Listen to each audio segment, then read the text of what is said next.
जवाब लूंगी सर। मुझे सर के प्रवक्ता से सवाल पूछना है। जल्दी पूछिए। जब सरकार इनकी आती है तो सारे जितने यादव हैं योग्य हो जाते हैं, और जब किसी और पार्टी की सरकार आती है तो वो एकदम से बेरोजगार हो जाते हैं। ऐसा क्यों? ऐसी कौन सी काबिलियत दिखती है जब सपा की सरकार? जवाब दीजिए सर। ये बात तो आपको जो भारतीय जनता पार्टी के साथी से पूछना चाहिए था, और योगी जी से पूछना चाहिए था। अब और आगे नहीं कुछ कहूंगा। पूरा देश कह रहा है, पूरा देश जान रहा है, पूरा प्रदेश जान रहा है कि आपके धनंजय सिंह क्रिकेट खेल रहे हैं, आपके कितने क्रिमिनल कितने क्या क्या कर रहे हैं, इसको भी आप देखिए ना अपने स्तर पर। सवाल सुनिए, पूरी राजनीतिक पार्टियों से मेरा सवाल है, इनको चुनाव के टाइम रोजगार का मुद्दा काहे नहीं बनता है? जो अभी सत्ता में है उनके मुख्यमंत्री जी ने कभी भी अपने भाषण में पाकिस्तान, आतंकवाद के अलावा शिक्षा, बेरोजगार की बात ही नहीं की कभी। हम लोग यहाँ पे ओवर हो रहे हैं। टेक्निकल में कोई कितनी उम्र हो गई? मैम 25 हो गई है। ये क्या है पढ़ाई में? मैम टेक्निकल डिग्री हमारे पास, पॉलिटेक्निक होल्डर है, हम ग्रेजुएशन है, बीएड के भी छात्र भी हैं। बीएड भी कर रहे हैं, टीचर बनेंगे ना? जी मैम, अब करेंगे। आप कह रहे हैं आर्मी की भर्ती के लिए वेट? आर्मी भर्ती के लिए नहीं कह रहे हैं, सारी भर्तियां ये बताएं कि ये क्या है। यूपी SSC में जेई की वैकेंसी आती है, इन्होंने बताया अपने 5 सालों में कितनी जेई की वैकेंसी। जवाब दीजिए।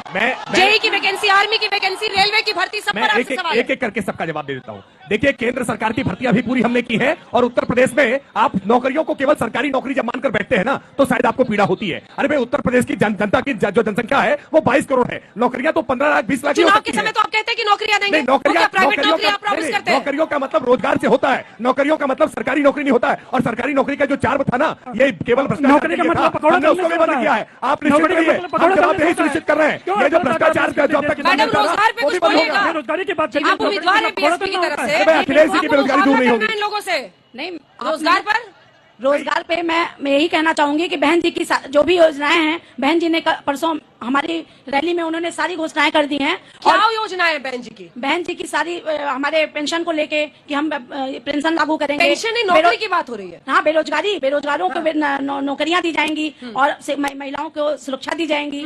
और जो है शिक्षा, बच्चों की जो शिक्षा है वो 2 साल से स्कूल बंद है, उनकी शिक्षा को बेहतर वो प्रयास किया जाएगा।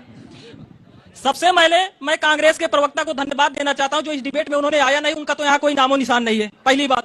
दूसरी बात, यहाँ से महाराज संजय सिंह 1.5 लाख पार वोट से जीत रहे हैं। सवाल है।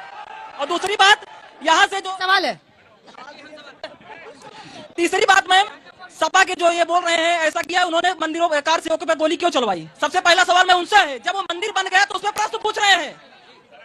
ये तो हिपोथेटिकल क्वेश्चन पूछ रहे हैं, इनकी बात का क्या जवाब दें? हाइपोथेटिकल? हाँ, ये इसमें हाइपोथेसिस क्या है? ये क्या है हाइपोथेसिस?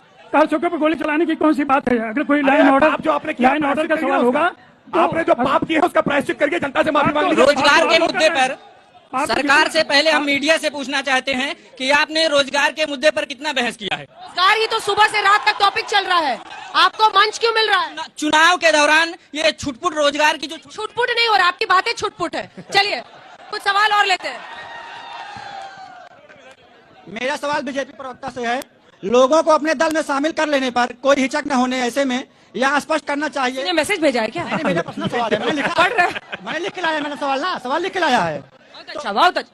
जो विपक्ष के नेता इनकी पार्टी में जाते हैं, ऐसा कौन से वॉशिंग पाउडर से नहाते हैं शुद्ध हो जाते हैं? सही पूछे, ये सही पूछे। दूसरी पार्टी में रहे तो परिवारवादी, आपकी पार्टी में ऐसा सही बात है, भूल जाते हैं। आपको मैं आश्वस्त कर रहा हूँ, भारतीय जनता पार्टी में जो भी काम